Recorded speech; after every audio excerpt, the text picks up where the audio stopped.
Le Loft Music Sud Radio, Yvan Cugius. Éduquer les enfants et il ne sera pas nécessaire de punir les hommes. Pythagore. Ah, ça commence fort. Ce début de nouvelle année impose de nouvelles dispositions.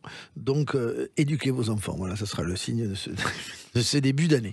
Merci d'être avec nous. C'est le musical de Sud Radio, le Loft Music, qui accueille aujourd'hui, pour son deuxième album, qui est sobrement intitulé 2, Camille Lelouch. Je t'aime, mais je t'aime, je t'aime. Également dans le Loft, un Toulousain, tiens, pour son premier album à lui, Demain est annulé, il s'appelle Chat Chinois. Félix, heureux comme Félix. En fait, il s'appelle Félix, mais on va en parler, c'est un peu compliqué. Et puis également avec nous pour parler de Motörhead, ce groupe alors appelez-le de rock simplement, on va dire, on va en parler plus en détail avec lui, Julien Deléglise.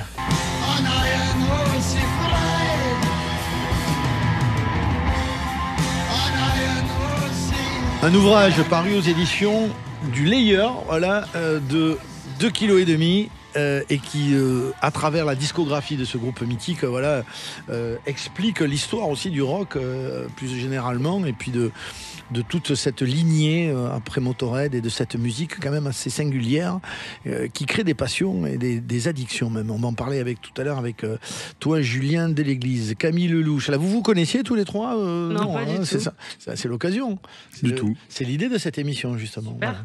De faire des connaissances, de faire rencontre. Deuxième album, Camille. Après comment dirais-je, ce bouleversement qui est arrivé dans ta vie par la rencontre de Grand Corps Malade, par ce titre, voilà, notamment, qu'on a écouté tout à l'heure, Mais je t'aime, et puis tout ce que ça a véhiculé comme chamboulement, j'allais dire, aussi peut-être comme bienveillance, comme douceur. Qu'est-ce que ça a changé finalement cette rencontre avec Grand Corps Malade, Camille? C'était surtout un duo qui était, comment dirais-je, à la fois inattendu et à la fois c'est, en fait, ça nous dépasse encore, je pense. Ouais, le succès de ce morceau, c'est une valse que j'avais écrite 5 ans avant pour mon ex. Et puis, tout ce que vous entendez de mes paroles, c'est des paroles qui existaient déjà. Et c'est une chanson que j'avais mise dans un tiroir et j'avais l'impression qu'il manquait quelque chose. Donc, c'était pas quelque chose, c'était quelqu'un. Et du coup, je l'ai proposé à Grand Corps Malade et il m'a dit « Tu touches à rien, je vais juste te répondre ». C'est devenu le « Mais je t'aime » que tout le monde connaît. Donc c'est vraiment... je suis toujours hyper surprise parce que c'est quand même une valse qui a été sur toutes les radios alors que normalement on passe pas vraiment de valse en radio. Non, c'est ça. Et puis c'est dans une esthétique effectivement qui est pas super d'actualité a priori. Et puis tout d'un coup ça devient quelque chose de très fort. C'est pour qui pas actuel? Parce qu'il y a un formatage, non, parce qu'il y a un formatage qui fait que voilà, c'est pas commercial, c'est ça. Ouais. Rien de ce que je fais n'est commercial. Ouais, c'est bien, c'est l'idée en fait. Ça s'appelle la liberté, ça s'appelle le fait de faire ce qu'on a envie de faire. Et la chance qu'on a eue, c'est justement que les gens se l'approprient. Ouais, c'est ça. Et ça, c'est chouette. Et oui, bien sûr, bien sûr. Surtout quand tu fais ce métier. Moi, avant d'être humoriste, j'étais chanteuse. Et donc, quand t'attends 15, 20 ans et que ça prend pas comme tu veux. Quand ça arrive avec une chanson qu'en plus t'as écrit, c'est très, très, très flatteur pour le coup. Mais tu dis que tu es humoriste et tu étais chanteuse avant. En fait, moi, j'ai presque envie de dire l'inverse quand j'entends ce que tu as fait là. C'est une chanteuse qui a fait une parenthèse d'humour presque, non? Ouais, c'est gentil. C'est mon premier métier. En fait, l'humour, j'ai toujours adoré ça. Mais j'aurais pu, si ça avait vraiment marché en musique, ne jamais en faire. Peut-être grâce au fait d'avoir un peu échoué, entre guillemets, au début, que je me suis mise à l'humour, sinon je pense que peut-être que ce serait jamais arrivé. J'aurais toujours fait rire mes proches, quoi. L'humour, c'est finalement une façon d'être aussi. Quand on dit on est humoriste, c'est parce que t'es quelqu'un qui fait rire en dehors de la scène, quoi. Dans la vie de tous les jours, t'es une meuf marrante, quoi. J'aime les gens, j'aime la vie. C'est qu'est-ce qui nous reste à part l'humour. Ouais, c'est ça. L'art, franchement, il nous reste plus grand-chose. Et la santé, évidemment. Oui, c'est ça. Mais non, c'est vrai que j'ai toujours aimé faire rire les gens, mais je pensais pas en faire mon métier. C'est parce qu'il y a beaucoup de gens, même du métier, qui m'ont dit tu devrais. Et je leur disais à chaque fois, je galère tellement déjà en musique, vous voulez mettre dans une autre galère artistique. Et bon, je l'ai fait et ça a vraiment bien marché. Ouais. Parce que tu fais The Voice en 2015, en fait, c'est ça? Parce que tu as vraiment envie d'aller sur scène et de te faire repérer en tant que chanteuse, tu le disais à l'instant. Ça, c'était à la fin. Avant ça, j'avais fait tous les castings. Hein. Avant, tu as fait tous les castings, effectivement, et puis tous les boulots. Serveuse pendant assez longtemps, voilà. Et puis, il y a quand même une grande détermination chez toi. T'es quelqu'un c'est dans mon éducation. Opiniâtre, ça veut dire quoi? D'où exactement elle vient cette détermination? J'ai une famille de bosseurs. On a toujours, toute ma famille, on a toujours travaillé pour gagner sa vie. Ça n'a jamais été quelque chose d'acquis. On n'est pas né dans de la soie, mais et tant mieux pour ceux qui sont nés dans la soie. Mais en tout cas, c'est juste qu'on m'a toujours appris. J'ai jamais manqué de rien. Ouais. J'ai toujours été une petite fille qui manquait de rien, avec des beaux Noëls, des beaux anniversaires, etc. Mais dès que j'ai eu l'âge de travailler, c'est-à-dire 14-15 ans, premier babysitting, tu gagnes tes premiers sous, tu vas travailler dans le petit café à côté de chez toi. Enfin, ma mère, elle m'a dit, tu veux de l'argent, tu travailles. Donc j'ai dit, bah pourquoi? Elle m'a dit, parce que c'est la vie, c'est comme ça. C'est vrai que ça t'apprend la valeur de l'argent. Et puis le fait de rencontrer plein de gens, ça t'apprend aussi la valeur de l'autre. Ouais, Et c'est vrai que c'est... je remercie ma mère pour ça, parce que sinon, tu deviens une petite fille, une merdeuse, gâtée. Ça, c'est hors de question. D'ailleurs, la mienne, elle ne sait pas encore, mais... Oui, parce que tu es maman depuis voilà, 2 ans, ouais, c'est ça. 2 ans. Ça a aussi bousculé ta vie, tu en parles. Bah, ça... Tu fais allusion, évidemment, dans cet ouais. album 2 dont on parle aujourd'hui avec toi, Camille Lelouch, et on écoute un extrait qui s'appelle « Va-t'en reste » dans le Loft Music. Du bruit des grands gestes pour cacher que rien ne va. Combien faudra-t-il de tempêtes pour me porter loin de toi? On s'accroche aux souvenirs, on vit dans des bouts de film. On rejoue les scènes des derniers jours avant la routine. On dit par habitude des mots qu'on ne vit plus. Pourtant les mots vides, ça ne remplit pas le silence. Va-t'en, reste, reste. Choisis pour deux, mais si tu restes, reste. Ravive le feu. Je fais semblant de partir, mais je veux pas te perdre. Je fais mes valises, mais je les laisse par terre. Alors on compte les fautes, comme tous les autres. On se sourit, mais on sait que c'est faux. On s'accroche aux souvenirs, on vit dans des bouts de film. On rejoue les scènes des derniers jours avant la routine. On dit par habitude des mots qu'on ne vit plus. Pourtant les mots vides, ça ne remplit pas le silence. Va-t'en, reste, reste. Choisis pour deux, mais si tu restes, reste. Ravive le feu, va-t'en, reste, reste. Choisis pour deux, mais si tu restes, reste.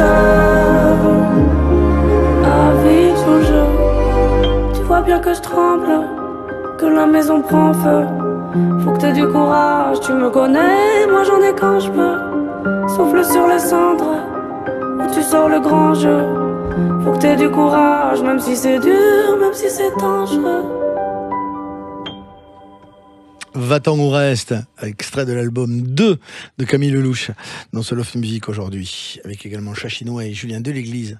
Qu'est-ce que tu te dis quand tu écoutes? Je te voyais très concentré sur l'écoute, ouais, Camille Lelouch. Parce que là, du coup, ça fait un moment que je ne l'ai pas réécouté, pourtant je l'ai chanté en promo, mais il y a des moments, quand tu l'es... je sais pas. Fait de la réécouter, je me dis, ouais, c'est une jolie chanson. Je me dis, ça me rassure, je me dis, ouais, c'est vraiment une belle chanson. Tu es très difficile, tu es très exigeante envers toi-même. Ah là là, oui. C'est-à-dire que tu te rates pas, si je puis dire. Non, je me rate pas. Je crois que je suis celle que je rate le moins. Je peux pas le dire, sinon c'est pas français. Si je dis je me rate le moins. On le comprend. Ouais. C'est une vie compliquée quand on est comme ça. Ouais, exigeant. c'est un peu dur. C'est un peu dur parce que surtout que y a des gens qui le voient et puis il y a des gens qui le voient pas, qui prennent cette exigence pour de la prétention, alors que ça ne l'est pas. C'est vraiment de l'exigence. Du manque de confiance aussi en soi ou pas? Pas non. à ce niveau-là, pas à cet endroit, pardon. Ouais, pas à cet endroit, parce que c'est mon métier. Oui. C'est comme tu dis un chirurgien, est-ce qu'il manque de confiance? Bah non, vaut mieux pas. C'est une bonne réponse. C'est une belle réponse que tu me fais là. Non, Ce qui n'est pas le cas tout le temps qu'on parle de ça avec les artistes. Tu as raison. Tu distingues en fait la confiance en soi de la confiance dans ton professionnalisme. Exactement. En fait. Alors on a des doutes évidemment. Oui. J'ai eu le syndrome de la page blanche pendant 1 an et demi. Oui, j'ai vu ça. Tu vois, mais quand tu sais que c'est, enfin tu le sais parce que quand ton cœur parle, tu vois les gens qui sont touchés, c'est que ça va. Oui, c'est ça. Sinon j'arrête tout si j'ai pas confiance là. Le 3 temps te va bien, hein? J'aime les valses, mais moi j'aime Chopin. Ouais, ça s'entend en fait. J'aime Chopin, je suis une éternelle mélancolique. Donc. Tu t'y régales en fait. Ouais. Et puis cette fragilité de voix aussi convient bien à ce rythme, cette signature de 3 temps. Elle revient, hein, Barbara Pravi. J'aime beaucoup Barbara. Il y a cette idée qui touche aussi à une forme de chanson réaliste. Tu vois, on sent bien qu'il y a cette synthèse aussi que tu fais dans cet album. Moi j'ai toujours aimé les mots simples, mais les mots simples ça veut pas dire chanter... simplement, j'ai toujours aimé interpréter, incarner. Et du coup, le plus dur, c'est pas de mettre des mots compliqués, c'est d'interpréter justement des mots très simples. Comme dans mes je t'aime, le fait juste de dire je t'aime, il faut juste bien le dire. Oui, c'est ça, absolument, absolument. On se retrouve avec Camille Lelouch, Chat Chinois, Julien Deléglise dans le loft dans quelques secondes pour continuer à parler. Puis vous allez faire connaissance de manière plus concrète. À tout de suite. Je remercie je remercie je remercie mon ex. Le Loft Musique Sud Radio, Yvan Cugius. Je remercie je remercie avec Camille Lelouch pour son deuxième album 2, dont n'est pas extrait ce titre-là. On va en reparler. Chachino est avec nous pour son premier, lui, Demain est annulé. Et puis Julien Deléglise pour Motorhead, ce groupe mythique aux éditions du Lyre qui donne l'objet d'un magnifique ouvrage. Ouais, on rigolait, Camille, parce que ça, c'est un titre qui a déjà 4 ans. Je remercie mon ex, qui vient garder cette thématique récurrente chez toi, la relation en couple, quelquefois difficile. Chez tous les chanteurs. Oui, mais bon, là, quand même, tu appuies un peu dessus sur certaines chansons, hein, sur les relations compliquées, sur les ruptures difficiles, la vraie vie, sur la vraie vie, sur les hésitations, qu'est-ce qui se passe, etc. Et tu dis, je remercie mon ex, parce que tu préfères les remercier que les critiquer, les ex. Les insulter, mais pourquoi faire souvent, quand tu remercies un ex, c'est parce que t'as mieux derrière. Ouais, c'est ça, et ça a été le cas là. Je trouve que c'est pire de remercier que d'insulter. Moi, je trouve que c'est encore plus blessant, quoi. Oui, c'est clair, ça, tu as raison. Donc ça, c'est très autobiographique, cette chanson en particulier. Elle concerne un ex bien précis. Ouais, un ex, mais c'était pas méchant. Non, mais c'est oui, pas ça évidemment, je l'ai pas écrit pour quelqu'un d'autre. Ouais. Et qu'est-ce qui t'a apporté alors? Il t'a permis de te libérer de ce qui ne tue pas rend plus fort, en fait, c'est ça? Ouais, en fait, c'était même pas une rupture où il y avait quelque chose en tout cas du conflit ou ce genre de choses, mais quand il y a plus d'amour et que ça marche plus des deux côtés, laissons ça pour d'autres. On va pas perdre de temps, quoi. Mais on se quitte jamais fâché avec Camille Lelouch, ou c'est quand même un peu ça, c'est rodéo un peu? Je pense qu'on se quitte triste quand même. Ouais. Mais fâché, non. Non, jamais. Non, moi je suis une grande sensible, mais après surtout que quand c'est toi qui quittes, c'est différent. Ah oui. Voilà. Oui. Donc c'est plus difficile parce que quelquefois. C'est très dur, mais moi j'en ai beaucoup pleuré, hein, beaucoup souffert, mais comme je pense toutes les personnes qui quittent quelqu'un ou qui se font quitter d'ailleurs. Ouais, c'est vrai. Mais du coup, j'ai pas ce truc de. Ouais, c'était triste, mais c'était sain. Ouais. Donc ça va. Tu es devenue une femme forte, en fait, on peut le dire comme ça? Oh, j'espère. Ah, belle transition. Le chant des femmes qui brillent, la voix de c'est un métier, hein. T'es forte.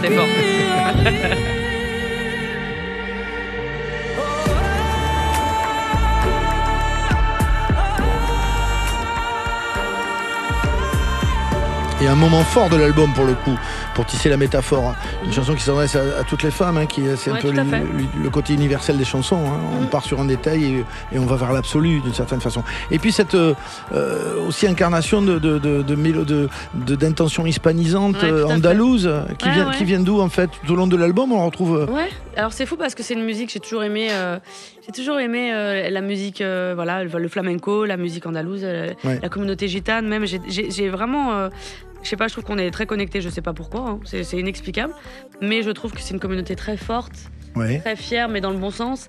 Et puis j'aime le flamenco, je trouve que ces femmes qui dansent, elles ont un charisme fou, c'est très très dur à danser. Et puis les hommes derrière à la guitare, enfin il y a un truc qui fédère pour moi, qui est puissant, et je sais pas pourquoi moi qui n'aimais pas du tout mettre de la guitare dans aucun de mes morceaux, il y en a partout. Mais oui, c'est comme ça. Quoi, la grossesse. Non, ça peut changer les choses. Ouais, c'est ça. Et puis l'intention, ce qu'on a envie de dire, on le dit pas pareil avec un piano qu'avec une guitare. Ouais, tout à fait. Et puis là, tu vas dans la symbolique des palmas, du caron dans l'album. C'est bien vu, parce qu'il y a ce flow qui reste urbain et que tu arrives à mélanger l'ensemble pour que ça soit cohérent sur.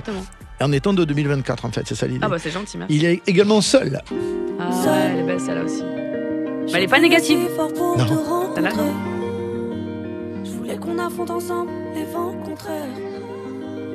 T'as dit je veux pas que tu trembles le temps qu'on s'aime. Hey, seul. Et puis des jolies cordes aussi sur l'album. Violoncelle. C'est Maya Colette, c'est ça avec qui tu as bossé? Ouais, c'est ça.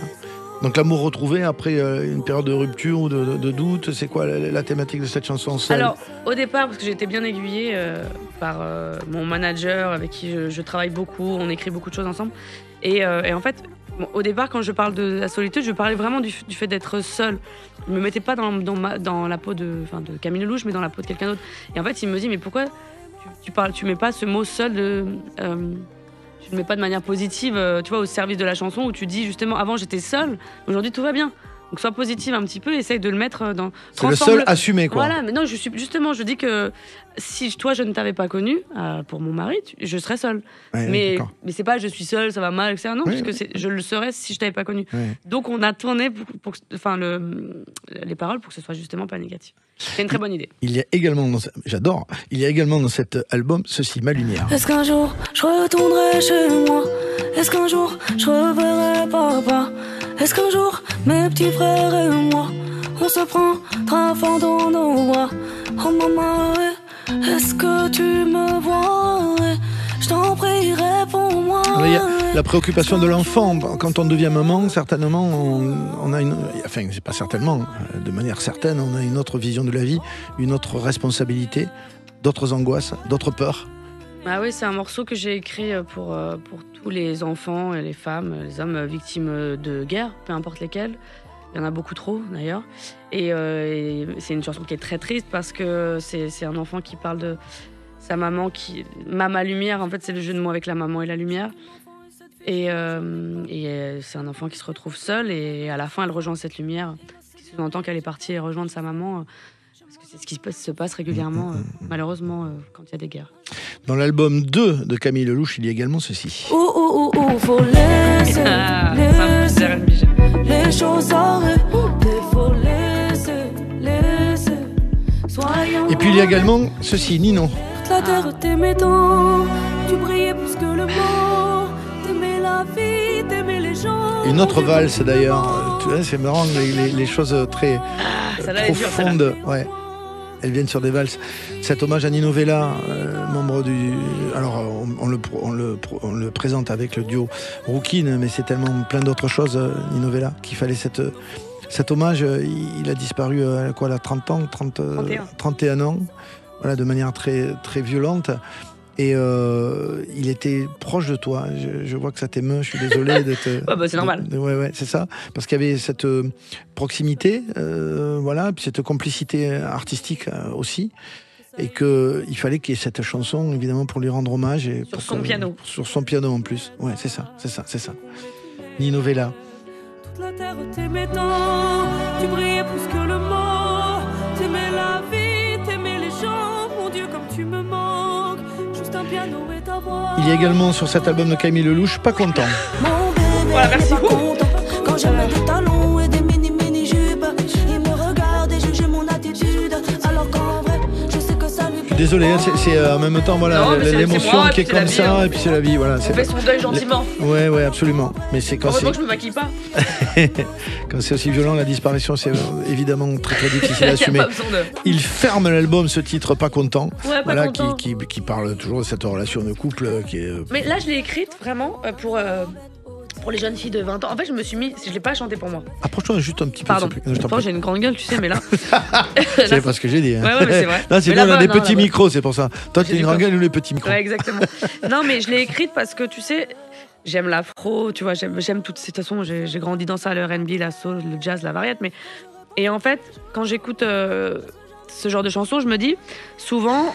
On dit des choses, on parle des mecs, etc. Mais moi qui approche de la quarantaine, je me mets dans la peau d'une nana de 20 ans qui voudrait chanter ça. Et au début, je me suis dit, tu sais, quand on est jeune, on aime beaucoup quand on a un mec qui est un peu jaloux. On se dit, oh, c'est génial, il m'aime trop, il est jaloux.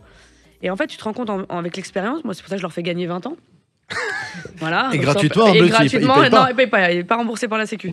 Et du coup, je me dis, je chante. En fait, mon bébé, il est pas content quand je mets des talons, des mini-jupes. Il juge mon attitude, etc. Mais en vrai, ça lui plaît. Il va aller regarder les autres filles comme ça. Et en fait, c'est un truc de possessivité, de jalousie. Et en fait, il faut dire à ces petites nanas, c'est pas forcément mignon d'être hyper jaloux. Et donc, en gros, s'il est comme ça, ton bébé, bah, tu lui dis ciao. Et tu prends un bébé qui est pas jaloux, un bébé qui va pas te juger, un bébé qui va te laisser, à partir du moment où tu te respectes et tu te respectes, et il te respecte, voilà. Donc c'est vraiment une chanson pour les nénettes. Tu vois, les minettes, les nénettes. Voilà, elle a un rôle cette chanson. Voilà, c'est un petit message. Non. Ouais. L'album s'appelle 2 parce que le premier s'est appelé A. Ouais, donc on te pose la question régulièrement. Bah, donc celui-là il s'appelle 2. Ouais, bien mais sûr. c'était pas B parce que t'aimes pas les lettres. C'est ça? J'aime pas les lettres B. Non, mais tu sais, j'aime pas les titres, moi. T'aimes pas les titres? J'aime pas les titres. Je trouve qu'un album, ce qui est beau, c'est la pochette. C'est ce que tu y mets. Pourquoi tu n'aimes pas les titres? Parce que ça doit cristalliser, ça doit être trop précis, ça ferme en fait. Ouais, j'aime pas. Ça enferme? J'aime pas. Ouais. Je sais pas, j'aime pas. Pas les titres. Même, tu vois, d'ailleurs, les titres de chansons, c'est assez concis à chaque fois. Il faut que ce soit. Enfin, faut que ça aille droit au but. Ouais. Et en fait, 2, parce que. J'aime pas les titres. Et j'aime les lettres et j'aime les chiffres. Les chiffres et des lettres, excellent. Bravo, mais quel talent. Bravo, quel talent. N'importe quoi.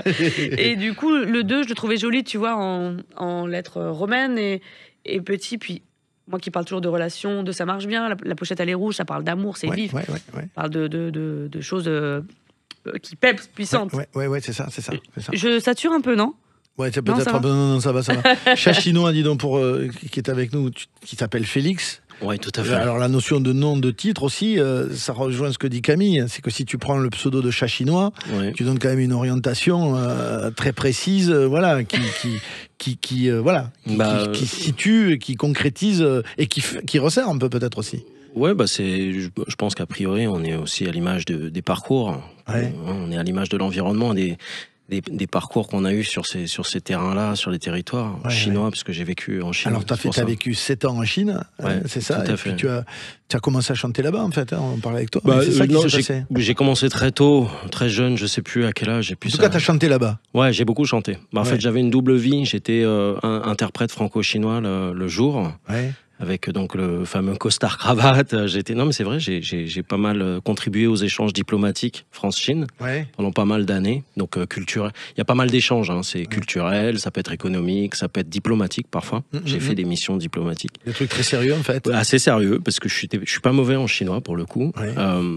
Et le soir, j'enlevais la cravate et on mélangeait. Enfin, en fait, comme il y a beaucoup d'étrangers en Chine qui viennent apprendre le mandarin, c'est une langue un peu incontournable aujourd'hui. Enfin, à l'époque, c'était un peu what the fuck, si j'ose dire, qu'est-ce que tu vas faire là-bas, mais il y a pas mal de Saoudiens, pas mal de Russes, d'Américains, enfin voilà, c'était vraiment un endroit où le monde se croisait et on faisait du son le soir. Ouais. Ton album s'appelle Demain est annulé, c'est le premier, on va en parler juste après ça sur Sud Radio dans le Loft, qui reçoit également Camille Lelouch et Julien Deléglise. À tout de suite. Je t'aime, mais je t'aime, je t'aime. Je t'aime, je t'aime, je t'aime, je t'aime. Le Loft Musique Sud Radio, Yvan Cugius. Faut laisser les choses arrêter. Camille Lelouch est dans le Loft Musique pour son album, le deuxième, qui s'appelle 2E, et également Chachinois. Pour lui, c'est pour son premier Demain est annulé, et Julien Deléglise pour Motorhead. On en parle avec eux. Merci d'être là. Alors, c'est intéressant ce parcours de Félix, qui est quand même fait de 2 activités qui visiblement ne se marient pas aussi facilement que ça, a priori. Et quoique, c'est-à-dire que tu le disais, responsable, en tout cas, tu faisais le lien entre la Chine et la France pour des raisons, pour la thématique économique, culturelle, etc. En même temps, tu es passionné de musique, de chansons, de chant. Tu es toulousain, c'est une autre qualité que j'ai oublié de préciser. Enfin, j'habite à Toulouse. Je suis né à Paris, je suis désolé. Et puis, tu es également très concerné, tu es un militant de la raison écologique, en fait, c'est ça, de l'environnement. Ouais, tout à fait, tout était un peu lié, si vous voulez. J'ai commencé le chinois, qui m'a emmené en Chine très vite. Je suis resté, au départ, zéro contact, je ne savais pas ce que j'allais y faire vraiment, à part apprendre la langue. Mais quand tu dis j'ai rencontré le chinois, c'est-à-dire tu as rencontré la langue chinoise. Ouais, j'ai rencontré la langue chinoise en France. Toi, t'as eu une révélation, t'entends parler chinois, tu dis putain, c'est ma langue. Ouais, c'est arrivé dans ma classe. Tu sais, quand on arrive en 5e ou en collège, tu sais, tu as espagnol, allemand. Bon, moi, j'avais chinois. Et comme j'ai toujours aimé faire des pas de côté, tu vois, d'aller là où tout le monde ne va pas forcément. C'est hyper dur en plus. Ouais, c'est super dur, le chinois. C'est musical. c'est musical, c'est cosmique, un caractère, si tu veux, regroupe plusieurs nuances d'idées. C'est vraiment très riche. Et donc je me suis retrouvé là-bas. C'est fascinant le chinois, fascinant. Je me suis retrouvé là-bas, donc je me suis embarqué sans vraiment trop savoir combien de temps j'allais y rester. J'y suis resté la vie d'un chat, comme on dit. Et après, j'ai utilisé la langue pour aider entre guillemets les échanges entre les deux pays. Mais le soir, je faisais du son, on brassait la musique avec des influences drum and bass. Moi je rappais en chinois, en anglais, en français. Le rap chinois, ça j'ai. Vas-y, fais-nous un petit extrait de quelque chose là, en chinois. Je sais pas,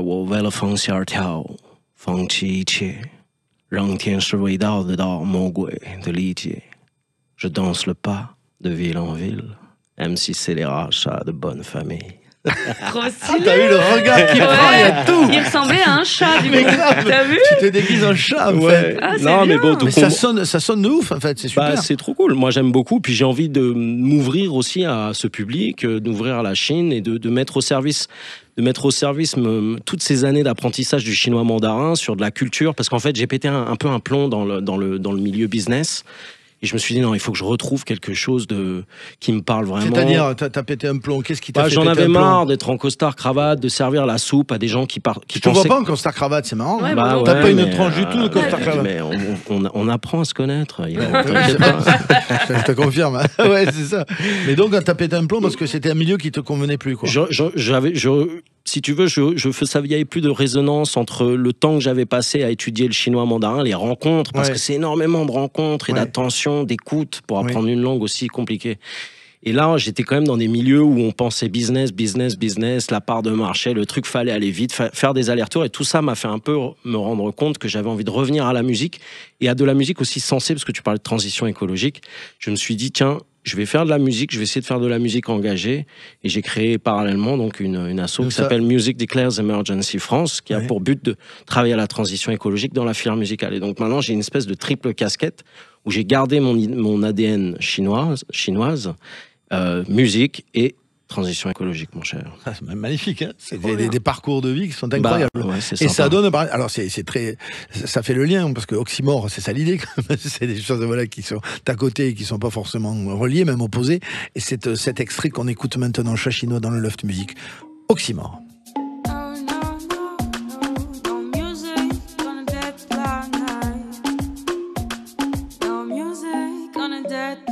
Tu dis que tu vas changer, que tu vas changer demain, mais les paroles s'envolent, tu as souvent le même refrain.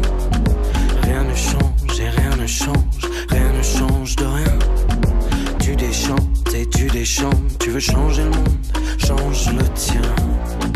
Lève les yeux au sol, renverse la sphère, les pieds dans les étoiles, la tête bien sur terre. Tu dis que tu vas changer, que tu vas changer demain, mais les paroles elles s'envolent, tu as souvent le même refrain. Rien ne change, rien ne change, rien ne change de rien. Tu déchantes et tu déchantes, tu veux changer le monde, change le tien. Tu veux percer mais dans quel monde, faire de l'oseille avec quelle banque? Qu'est-ce que t'appelles la cohérence? Quand tu te nourris de ce que tu dénonces. Le capital fait le siège de l'eau, de l'air, de la terre, des arbres et des terres rares, les sources de montagnes, gaz, charbon, or noir. Les gisements de désert, les mers et les océans, même dans l'espace, la chasse est ouverte. Partout se trouvent les ressources, partout où la finance guette, partout où se trouve la source, partout elle s'assèche. Lève les yeux au sol, renverse la sphère, les pieds dans les étoiles, la tête bien sur terre. Lovina, Amen, David, 4 ans nous attendent dans la cour de la maternelle.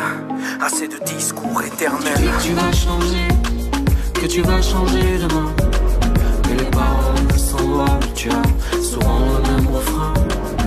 Rien ne change et rien ne change et rien ne change de rien. Tu déchantes et tu déchantes, tu veux changer le monde, change le tien. Bravo. Oxymore, Chat chinois, bravo. Merci. Bravo Félix. C'est dur de chanter l'écologie, tu sais. Je sais pas. C'est courageux même, je trouve. Ouais, c'est courageux, mais c'est dur de bien le chanter, quoi, sans qu'on s'emmerde. Tu vois ce que je veux dire? Ouais. Bah, c'est souvent un peu un piège. C'est un piège parce que parfois tu te sens pas forcément légitime. Mais je parle un peu l'oxymore, elle me concerne aussi. Hein. J'essaye de pas être trop moralisateur. Je veux dire, tu dis que tu vas changer, je me regarde un peu dans la glace, quoi. Tu vas changer demain, mes paroles s'envolent. Tu as souvent le même refrain, quoi. Rien ne change, rien ne change. Et puis, j'essaie d'avoir un peu de rap, parce que ça, c'est l'ADN. Et puis, d'avoir un constat. Je veux dire, le capital, quand je parle du capital, je parle des flux financiers. Le capital fait le siège de l'eau, de l'air, de la terre, des arbres, des terres rares. C'est-à-dire, comment changer à partir du moment où tout est accaparé, finalement. Comment tu vois ça, toi, Camille? Tu es optimiste par rapport à ce changement possible ou pas? T'es comment, toi? Je suis de moins en moins, surtout. Non, mais vraiment bravo, parce que moi je trouve que c'est un tube, c'est génial.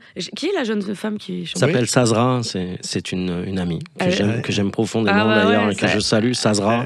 On la salue aussi. Elle est géniale. Et puis il y a une complétude, moi j'aime bien dans la musique quand il y a une complétude homme-femme, je trouve qu'on a une dimension qui est toujours autre. C'est très beau. Elle arrive quand, la prise de conscience écologique comme ça? Toi, en Chine ou parce que là-bas on est comment par rapport à l'écologie en Chine? Ils sont pragmatiques.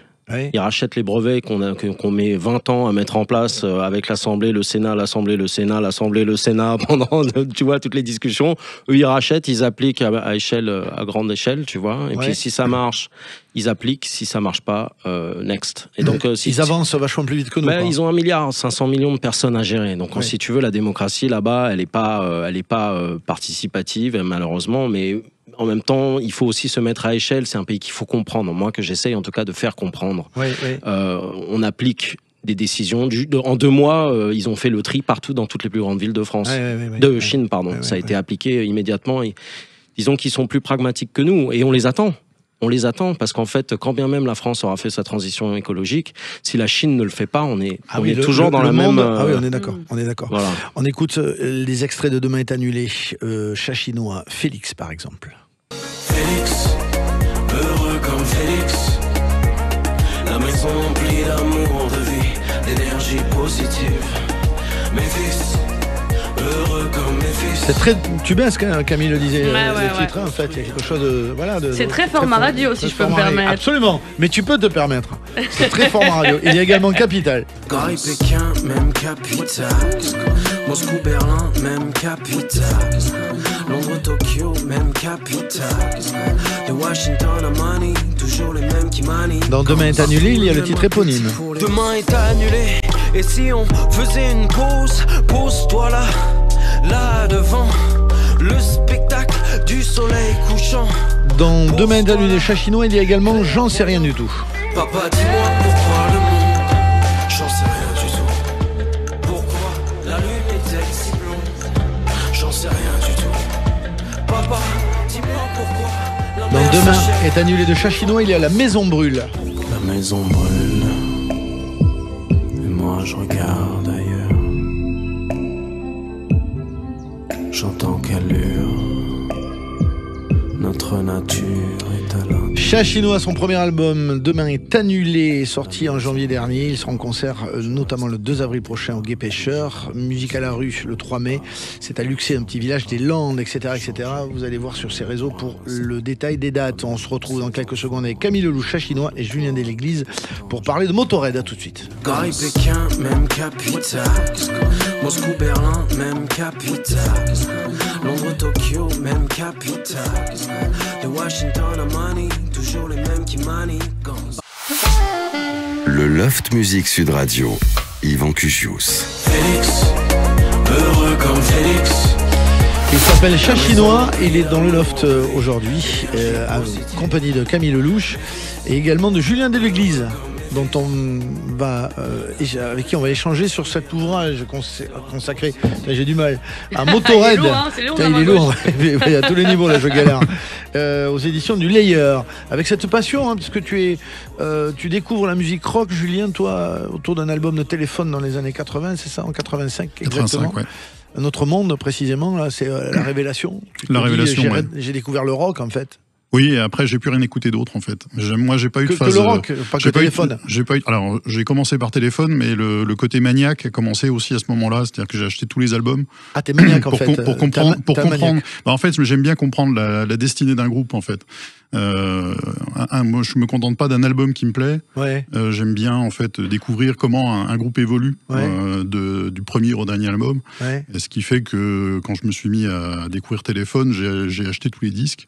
Et puis tous les concerts. Alors non, je les ai jamais vus en concert. Ah d'accord. Okay, ni les insus d'ailleurs. Ouais, je suis pas un grand. J'en ai fait pas mal de concerts, mais je suis pas un grand fan de concerts. Moi, j'aime bien écouter la musique dans ma bulle. Ah, c'est rigolo ça. Chacun l'aperçoit comme il veut. Voilà, c'est ça. Quelle image vous avez de Motörhead par exemple? Parce que c'est rigolo. Moi, le titre, ça évoque plein de trucs. Moi, tu me dis Radiohead, je te dis oui, Motörhead, je découvre. Alors, Camille Leloup découvre Motörhead. Ah ouais. Oui, mais moi, je connais le titre du groupe, mais pas le détail. Je découvre également. C'est pas du tout. Je suis vraiment un amateur total dans ce style, cette esthétique musicale. Je suis désolé. Non, mais pas grave. Mais justement, il a quel but ce bouquin? Il s'adresse aux gens qui connaissent Motörhead ou à tout public qui voudrait découvrir ce que c'est que Motörhead? On va écouter quand même. Vous allez voir, ça va vous remuer. Ça s'adresse à tout le monde en fait. En fait, c'est le livre que j'aurais aimé trouver quand j'ai découvert Motörhead à 15 ans. C'est ça. C'est-à-dire avoir à la fois beaucoup d'informations sur l'histoire du groupe, la discographie complète, et en même temps avoir un récit qui soit pas pénible, c'est-à-dire quelque chose qui soit pas de l'ordre de l'alignement de date et du cours d'histoire. Oui, c'est ça. C'est vraiment quelque chose de pédagogique et d'agréable à lire. On peut dire que tu es fan de Motörhead, toi? Ça te plaît cette terminologie de fan ou non? Tu es admirateur, on dit quoi? Ou tu es spécialiste, on dirait quoi? Spécialiste, c'est toujours un grand mot. Ouais, fan, plus que moi, en tout cas. Fan, oui, j'adore Motörhead, j'aime tous leurs albums, Ouais, c'est ça. Et puis, alors, quand on est fan de Motörhead, on est fan de Lemmy Kilmister, le fondateur, chanteur, bassiste du groupe, quoi. C'est presque lui, en fait, ce groupe. C'est lui. C'est totalement lui. C'est-à-dire que c'est le seul membre permanent du groupe. Ouais. C'est l'identité du groupe. C'est-à-dire que c'est un personnage mythique qui a sa statue au Hellfest aujourd'hui. Parce que c'est un homme exceptionnel. C'est-à-dire que ça fait partie de ces gens dont la personnalité est au moins équivalente à sa musique. Ouais, c'est ça. C'est-à-dire que c'est quelqu'un qui était droit dans ses bottes, qui disait exactement ce qu'il pensait, qui a jamais bougé de sa ligne de conduite, quelles que soient les difficultés. Il y en a eu un paquet. Et donc c'est quelqu'un qui impose le respect en fait. Tu l'as rencontré? Tu as eu envie de le rencontrer? Je l'ai hélas pas rencontré, non. Il est décédé il y a combien de temps? Il est mort en 2015, en décembre 2015. Vous aimez, vous, par exemple, Félix, Camille, rencontrer les gens? Ça a été certainement le cas, parce que quand on a une grande notoriété, tout d'un coup on croise plein de gens, mais est-ce que c'est quelque chose qui te plaît de rencontrer les gens que tu as écoutés? Qui a derrière une chanson, par exemple, qui t'a fait vibrer quand t'étais gosse? T'as envie d'aller voir ou tu préfères? Oui, il y en a que tu vas rencontrer, que ce soit en musique ou en humour, et t'es très heureux. Tu dis, voilà, ils sont comme j'imaginais. Puis t'as d'autres, t'es déçu. Donc des fois, c'est double tranchant. Ouais, double tranchant. Félix, vraiment. Et donc du coup, t'as été déçu souvent? Non, mais une ou deux fois, la petite fille a été déçue. Tu vois, pas l'adulte. Ouais. Mais c'est vraiment, il y avait un truc de... Ah, bon.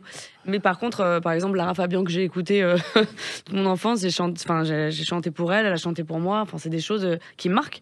Quand t'écoutes une grande voix comme ça quand t'es jeune et que d'un coup tu la rencontres et qu'elle est vraiment adorable, On se dit quoi quand on a l'impression de rentrer dans le magasin de jouets, parce qu'à un moment donné, tu sais, extraordinaire. T'es gosse, tu écoutes ces gens-là et puis un jour, la vie, ton métier fait que tu peux les rencontrer d'égal à égal. Ça, c'est un conte de fées presque. Alors pour le coup, moi, je fais comme si j'étais d'égal à égal, mais je suis vraiment toujours la petite fille fan. Et je fais comme si de rien, tu vois. Lara, quand je lui parle, elle me dit à chaque fois c'est génial, je sais quel grand artiste et que ça. Je fais oui. Et moi, vraiment, je le prends. C'est pas que je le prends pas, mais je suis dans un truc de. C'est toi en fait. Moi je suis juste je t'aime en fait. Donc ne me parle pas de moi. Mais elle s'en rend pas compte, j'essaie de faire un peu semblant, mais elle sait que je l'aime. On se le dit tout le temps. De toute façon, on se parle tout le temps sur Instagram. Comment tu vas, ma Lara? Comment tu vas, ma Camille? Je t'aime, moi aussi je t'aime. C'est vraiment, elle est qu'amour en fait. Oui, c'est ça. C'est tellement rare. Elle l'a chanté d'ailleurs. D'ailleurs, elle s'est fait caricaturer avec ça. Les je t'aime, les grands je t'aime. De toute façon, toutes les divas, on s'en moque. Mais oui, c'est vrai. Ouais, c'est vrai. Il y avait cet aspect un peu diva justement chez Lemmy, pardon, ou non, c'était rockstar. Ou un mec tout à fait normal, le chanteur de Motörhead? Non, c'était quelqu'un d'extrêmement normal. Ouais. Horriblement normal. Alors, pas horriblement normal, c'est quand même un personnage très très rock'n'roll, dans le sens où c'est quelqu'un qui buvait beaucoup et qui se droguait pas mal. Okay. Mais c'est quelqu'un qui avait aussi des principes, c'est-à-dire que c'était... Alors déjà, c'est un homme un peu particulier, parce que c'est un homme qui a été élevé par sa mère et sa tante, donc par deux femmes. Ouais. Il est né en 1945, donc c'est quelqu'un qui est pas du tout misogyne. Enfin, il est pas dans la misogynie des hommes des années 50, 60, élevé dans les années 50-60. Ou 2024. Ouais, 2024, j'ai dit, ça existe peu. Élevé dans cette génération-là, donc il avait, c'est toujours quelqu'un qui était toujours entouré de femmes, donc c'est un type un peu particulier, ouais. Tu as choisi des extraits évidemment pour illustrer ton propos, mon cher Julien. Par exemple, ceci de Motorhead.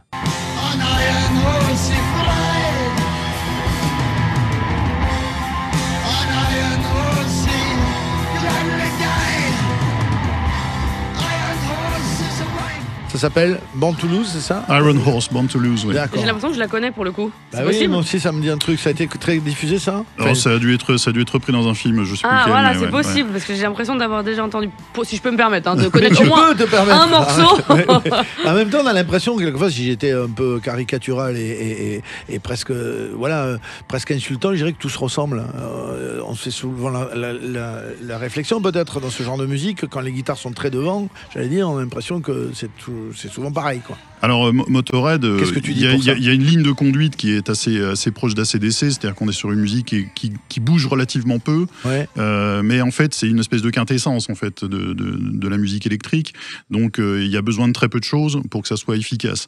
On n'est pas dans la mélodie, dans la recherche de la mélodie. Alors il y en a quand même, mais c'est, je veux dire, après c'est comme toujours, c'est des musiques qui méritent de se plonger dedans, d'être écoutées plusieurs fois et attentivement pour quand même s'imprégner de ça. Ouais. Il y a ceci, c'est un album mythique, ça c'est vraiment le départ de Motorhead.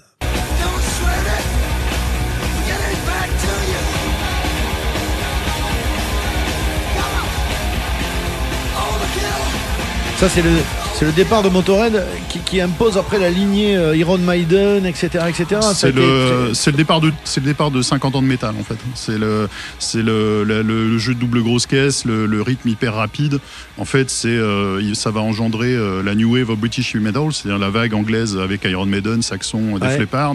Ça va engendrer Metallica, Megadeth, tout le thrash metal parce qu'ils sont tous fans de Motorhead. Et ça va jusqu'au black metal norvégien qui sont aussi tous fans de Motorhead. Le black metal norvégien. Oui, c'est-à-dire c'est toute cette vague de groupes norvégiens comme Mayhem, c'est-à-dire le métal ultra extrême qui a fini d'ailleurs dans le sang au début des années 90. Ah ouais. En quoi il était ultra extrême, c'est-à-dire qu'est-ce qui se passait pour les concerts, tout ça, c'était un métal il y a eu des histoires de meurtres, il y a eu des histoires de des histoires de suicide. La musique comme on l'aime. C'est ultra sauvage, sauvage le black metal, la saga du black metal norvégien, c'est un peu extrême, c'est un peu le côté extrême, non? Oui, poussé à un niveau assez élevé. Mais dans le métal, il y a quand même de manière sous-jacente un peu ça, non? Quelque chose un peu violent, on peut dire ça ou pas? Qu'est-ce que ça raconte le métal en fait? C'est une musique de rébellion. Ce qu'on oublie aujourd'hui parce que le métal est devenu quelque chose d'un peu hype. En fait, c'est une musique d'ouvrier. En fait, c'est une musique de prolo.